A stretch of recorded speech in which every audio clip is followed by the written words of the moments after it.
Yes. My mic's hot. The IML Govel. Yeah. That's official.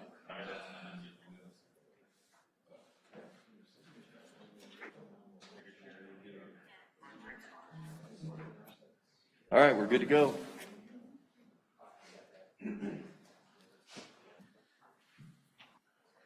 All right, at 6 p.m., we'll call this regular village board meeting to order. If you'd all please join me in a moment of silence.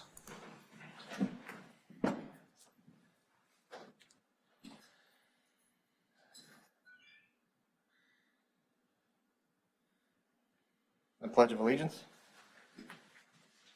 I pledge allegiance To the flag of the United States of America and to the republic for which it stands, one nation, under God, indivisible, with liberty and justice for all. Madam Clerk, would you take the roll, please? Trustee Mann. Present. Trustee Charo. Present. Trustee Mao. Present. Trustee Detmer. Here. Trustee Gerger. Here. Trustee Churchill. Here. Village President Kimsey. Present. Let's skip around just a little bit for crowd control here. We have Jim Wolf with IDOT is here. Jim? Hello, sir. How are you? Good. Thanks for joining us tonight. I'm here to present, recognize Chatham Police Department for some of their traffic safety efforts. Again, my name is Jim Wolf. I'm a law enforcement liaison through the Illinois Association of Chiefs of Police, and I work real closely with the IDOT Traffic Safety Program. They're at the IDOT building. One of the things that Chatham has routinely participated in is called the Illinois Traffic Safety Challenge. This is an innovative traffic safety awards program coordinated by the Illinois Association of Chiefs of Police Traffic Safety Committee. The program is sponsored by the National Highway Traffic Safety Administration through a grant administered through the Illinois Department of Transportation, as well as funding from private entities and companies. The Chiefs Challenge is also known as the Chief Challenge, recognizes the best overall traffic safety programs in the state and provides agencies with the opportunity to make significant differences in the communities that they serve. Want me to start over? No. Can you hear me? Yes. Ultimately, the Traffic Safety Challenge is about saving lives and reducing traffic-related injuries within the state and in this community. Agencies are judged by a panel of law enforcement and private sector traffic safety experts in the following areas: traffic safety policies and guidelines, department training, incentive and recognition, public information, education and outreach, enforcement, and effectiveness of effort. This year, the Chatham Police Department placed first in the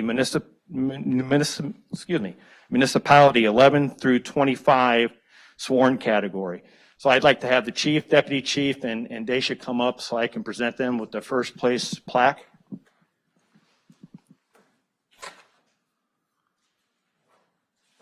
You want to do it? So you want to do it over here? Sure.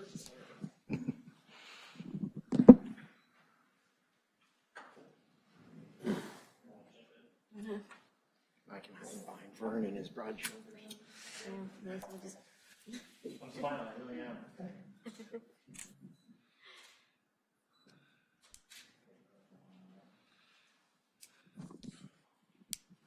Just stay close, guys. In addition to placing first in their category, Chatham PD was also awarded the Illinois Traffic Safety Challenge Judges Award. Each year, the Chiefs Challenge Judges Award is presented to the law enforcement agency the judging committee feels has the best overall program, regardless of agency size or type. I would like to formally recognize Chief Foley, Deputy Chief Tarter for their leadership and commitment to traffic safety, the frontline officers of the Chatham Police Department who directly impact traffic safety within the village, and Daisha, I always mess up your name, I'm sorry, who was instrumental in developing Chatham's submission this year. So Chief and Deputy Chief and Daisha come forward for the Judges Award.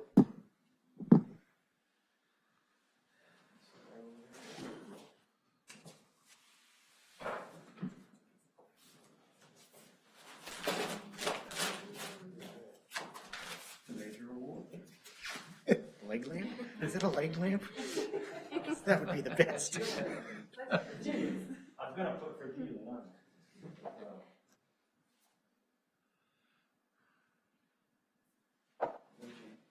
Congratulations.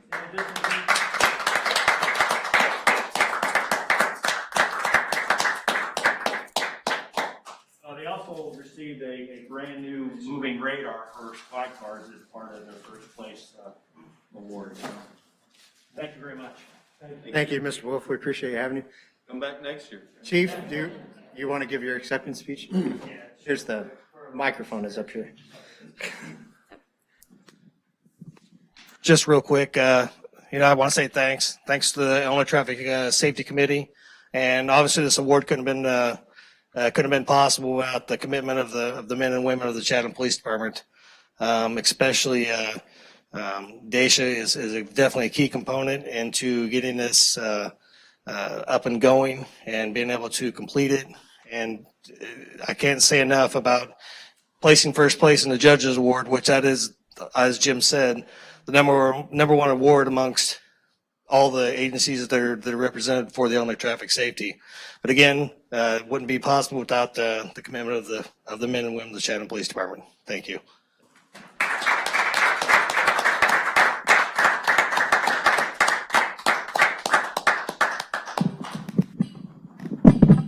Thank you again, Mr. Wolf. We will keep you. Daisha, as always, which is becoming an annual event, we appreciate all the effort that you put into, first, just all you're keeping those two in line. Because we do know, despite their titles, we know who runs the police department back there.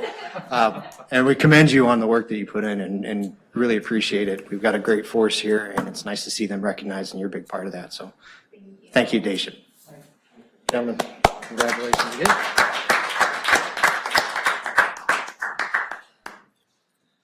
All right, now we'll go back to public announcements. Is there any public announcements this evening?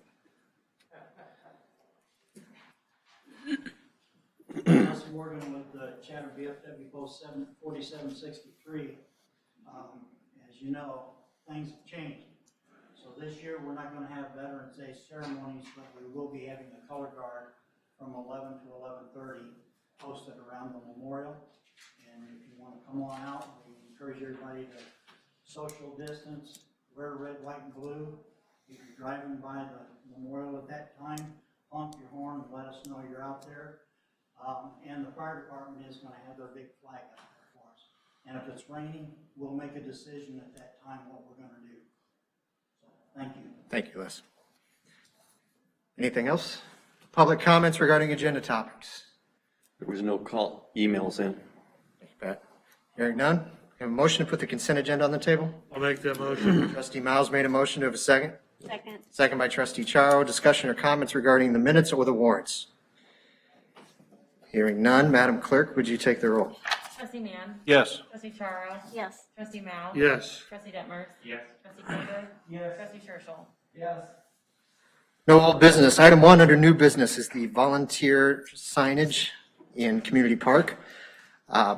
This proclamation, be it proclaimed, whereas the Village of Chatham owes a debt of gratitude to the entire Chatham community for a year of unprecedented and wide-ranging volunteer services from all the residents in Chatham. Now, therefore, I, Dave Kimsey, President of the Village of Chatham, do hereby proclaim that Volunteer Drive be designated as Chatham Community Volunteer Drive for a period beginning October 27th, 2020, and ending on the third week of July 2021.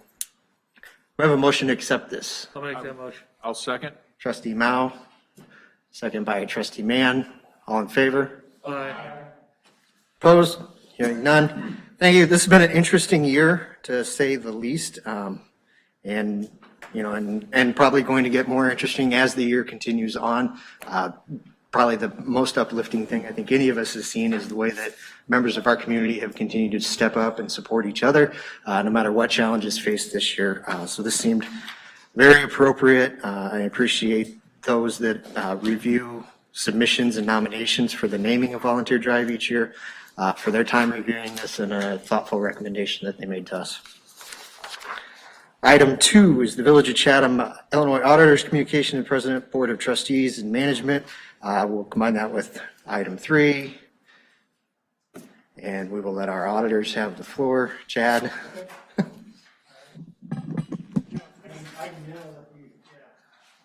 I'll put him on mic. This is the most interesting thing a lot of people are watching live on YouTube. Baseball doesn't start until 7, and there's no debate tonight, so you are the hot ticket, Chad. All right.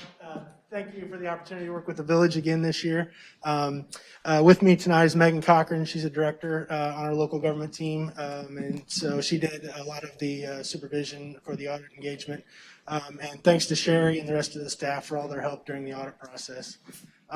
So I'll go through this, the comprehensive annual financial report, and I'll kind of go through some summary information and be happy to answer any questions that you might have with this. So as I mentioned, this is the comprehensive annual financial report. Comprehensive meaning that it's over and above the basic requirements of financial reporting. You submit your CAFR, Comprehensive Annual Financial Report, to the Government Finance Officers Association for their Certificate of Excellence in Financial Reporting. And so included in this CAFR is an introductory section and a statistical section at the beginning and end of the basic financial statements. Those two sections are the things that make this over and above the basic requirements for financial reporting. Included in the introductory section is a transmittal letter that has some background information about the village and some non-financial information. The prior year certificate of achievement is included in there, and then organizational charts, things like that. In the statistical section is 10 years worth of trend information. And so there's different categories included in there for revenue capacity, for debt capacity, demographics, capital assets, and other statistics. So there's a lot of good statistical, historical information in that statistics section, 10 years worth of trend information. So I'll just go through quickly.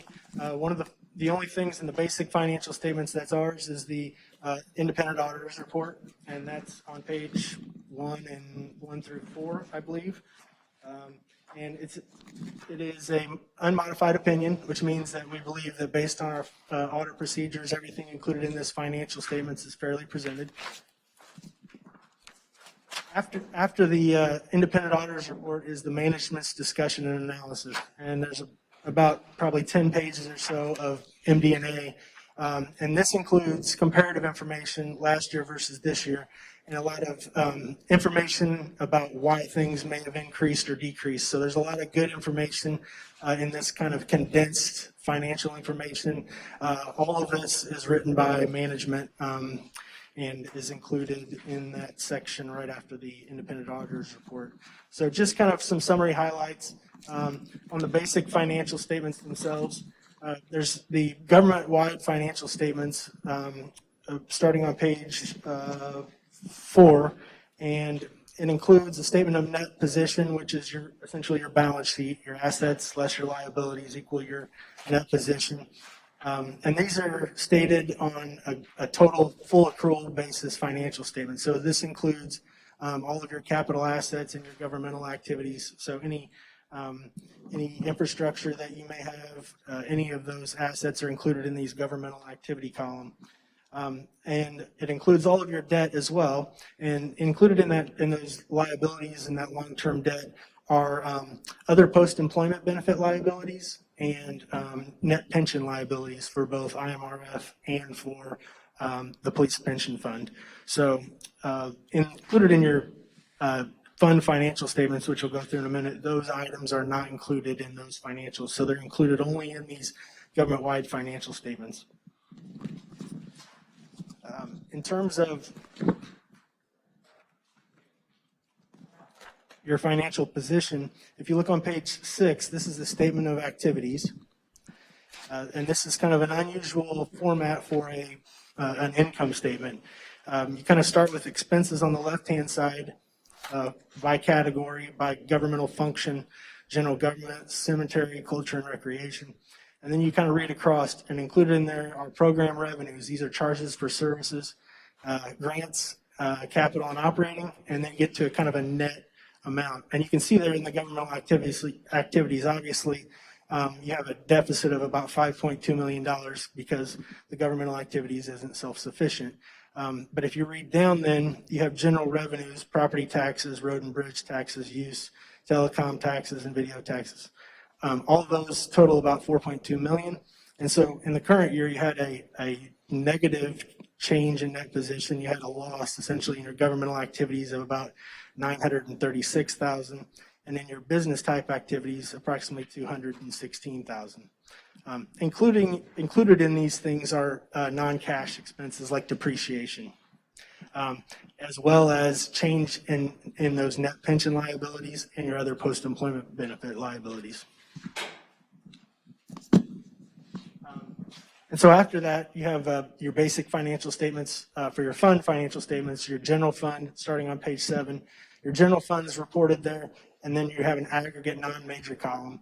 That aggregate non-major column is a summary of all the other funds that you have, and there's a combining statement in the back: motor fuel tax, the cemetery trust fund, all those other funds are included in that single non-major column. If you look on page 9, then you can see this is essentially your fund income statement, your statement of revenues, expenditures, and changes in fund balance. And obviously that says all of your revenues and expenditures, other financing sources and uses down there in that bottom section. And then the third line from the bottom is the change in fund balance. And so you can see there that for both the general fund and your combining aggregate non-major funds, you had a positive increase in each of those for a total of $433,000 increase. The difference between that positive amount and the negative amount on the financial statements is actually on the next page. And this just kind of shows the reconciliation of, you start with the 433 positive, and then you get down to the negative 900,000. All of those things are essentially differences in the accrual versus the modified accrual basis of accounting. You can see depreciation in there is an expense on your government-wide accrual basis, but not on your fund financial statement basis. Your capital outlays are expenses in your funds, but they're capital asset additions on your balance sheet and your government-wide. So that's just kind of a reconciliation to show you kind of what the difference between those two categories are. Also included is your utility funds. So you have your electric fund and your waterworks fund and sewage fund. And on page 13, there's the income statement for those funds. And you can see, again, third line from the bottom, the change in net position. The electric fund had a positive increase of $7,397, and your waterworks and sewer fund had a deficit, a decline of $224,328. And then also included in these financial statements are the Police Pension Trust Fund, page 16 and 17, and the page 16 is the statement of net position, and it includes all of the assets, less there's a couple $1,000s in liabilities. And then on page 17 is the essentially the income statement for the pension fund. The top section includes the employer contributions, the employee contributions, then kind of a net investment amount, a deficit this year of $127,000. And then you have all your benefits included in that deduction section, along with the admin expenses. So you had a total net increase this year of $213,000 for the fiscal year ending 4/30/20. After that are the notes to the financial statements. It has a lot of details about the cash investments, restricted investments, capital assets, debt. I won't go through those, but be happy to answer any questions you might have. There are some significant disclosures in there about your police pension fund liability, your actuarial calculations for police pension funding, for IMRF, and for the other post-employment benefit liability.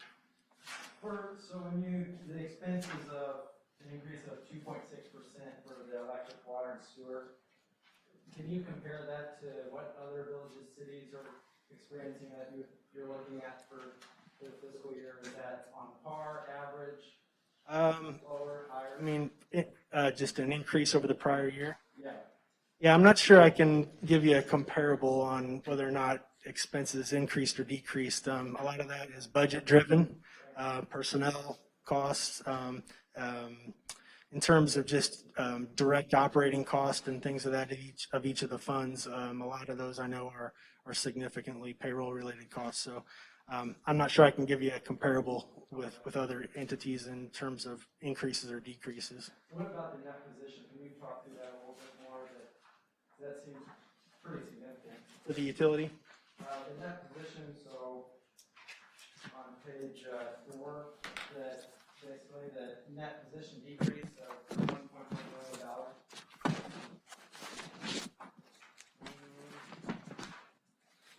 million. On page 6? The village's combined net position decreased by 1.1. Yep. As a result of the decrease from the 216,000 from business activities and a decrease of 236,000 in net position of governmental activities. Yeah, so the business type activities, the decrease, the net decrease of I think 216,000, the majority of that was related to the water and the sewer fund.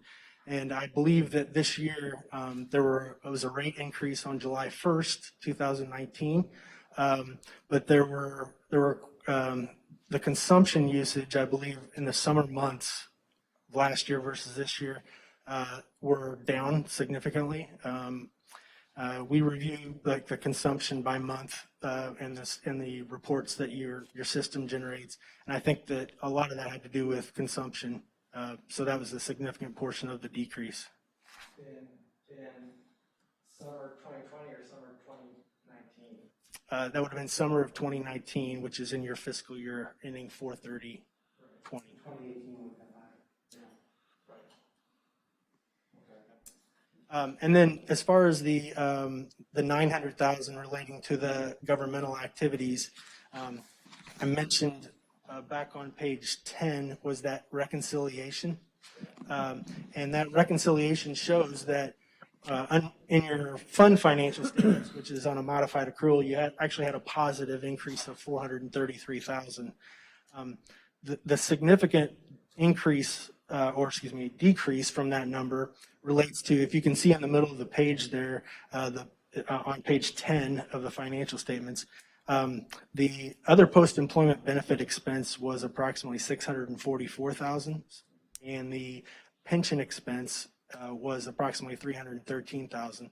So a lot of the expense in that governmental activities expenses had to do with, that's approximately 950,000, had to do with the change in your accrued liability, your actuarial accrued liability for OPEB and for your pension liability. Okay. Well, and then speaking of consumption and utilities, do you audit our utility bills that are sent to customers? We do some tests of specific individual bills. We test the rates that are used on the bills to make sure that they agree with the ordinances. We obviously don't test every single bill. We just do some we do some sampling. Do you have an idea of how big a sample you do? I'm not sure that we have. So we include. We are required to do some walkthroughs of internal control processes, and that's one of the things that we do as a part of that internal control process is review those bills. We select employees of the village to review their bills to make sure that they're in accordance with the meter readings and the rates that are charged and things like that. So I can't remember, do we select 25? We select 25 for the testing where we recalculate the consumption based upon what the reading was in the prior month versus the reading in the current month. So we recalculate that. We do compare the rates to what your rate ordinance is to make sure the rates are being applied correctly. And then we recalculate the bill as a whole. And then we also do a walkthrough in our process that obviously the village has their own process, their review process of the billing, and we make sure we do a walkthrough of that process to make sure that it's being done, that it agrees with what's communicated to us during the process. And we also do just some analytical analysis of consumption this year compared to last year, like I mentioned, by month. And if anything jumps out at us like that's unusual, or if anybody has any concerns that they communicate with us that, you know, there's some issues with that, we would obviously look into those things a little deeper. So we didn't identify any specific issues during the testings that we've done, but if you have a concern about that, that's something that we can absolutely It's been a discussion, there was a discussion at the last meeting, utility bills, so we're just curious how those were viewed. And so they are audited, you said you do about 25. Some of those are village employees of the 25. That's correct. Okay. On page 13, do you know what makes up other income for the electric and sewer? Like you got 142, 119 on the waterworks and sewer.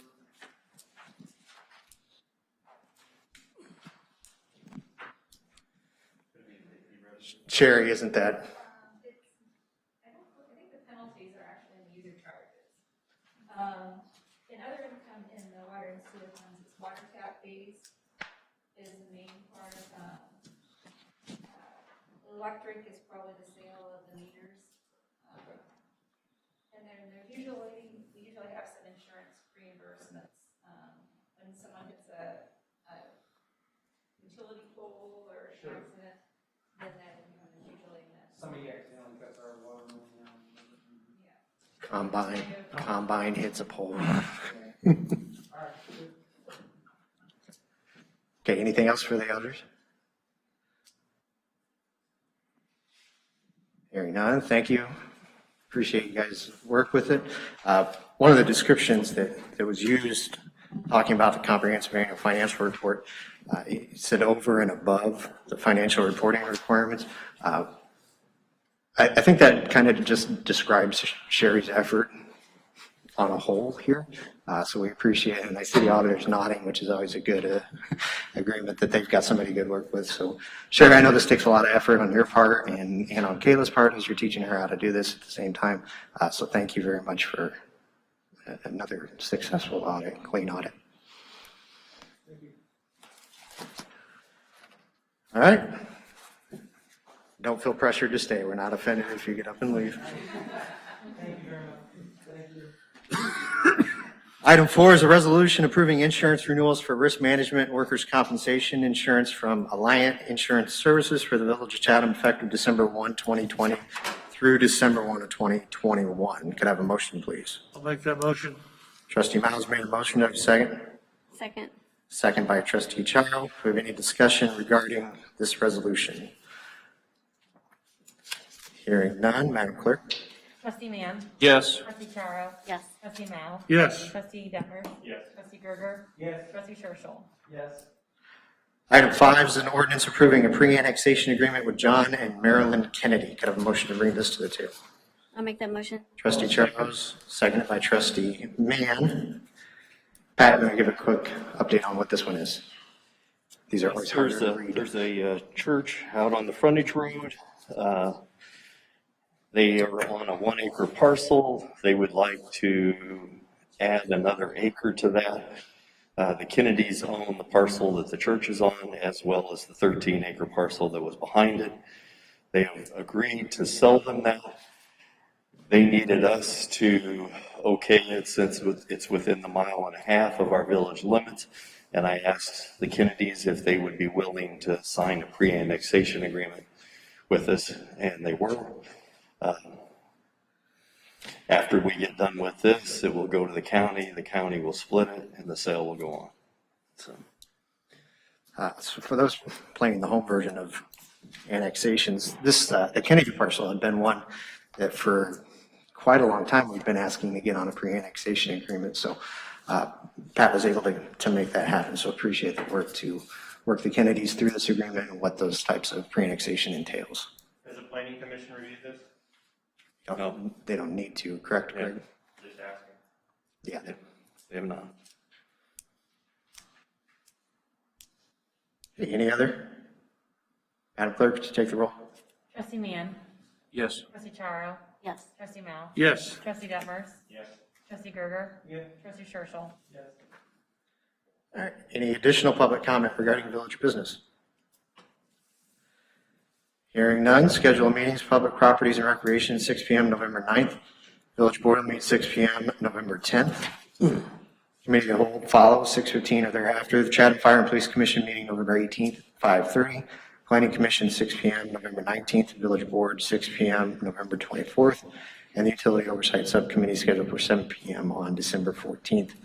No need for a closed session this evening. Dave, Oop. I need to add in a zoning board of appeals meeting is this Thursday at 6 o'clock.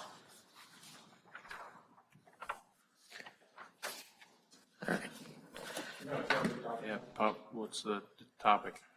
I don't know, to tell you the truth. Ryan told me about it this afternoon, and we were in a rush to get it on the agenda. It's on the door, but I haven't looked at it yet. Greg. And I think there are two petitions, for variances that are two separate ones, but I don't have the details. All right. Motion to adjourn. I'll make that motion. Trustee Charles made a motion. Do I have a second? Second. Second by trustee Mann. All in favor? Aye. Meeting stands adjourned. Have a great evening.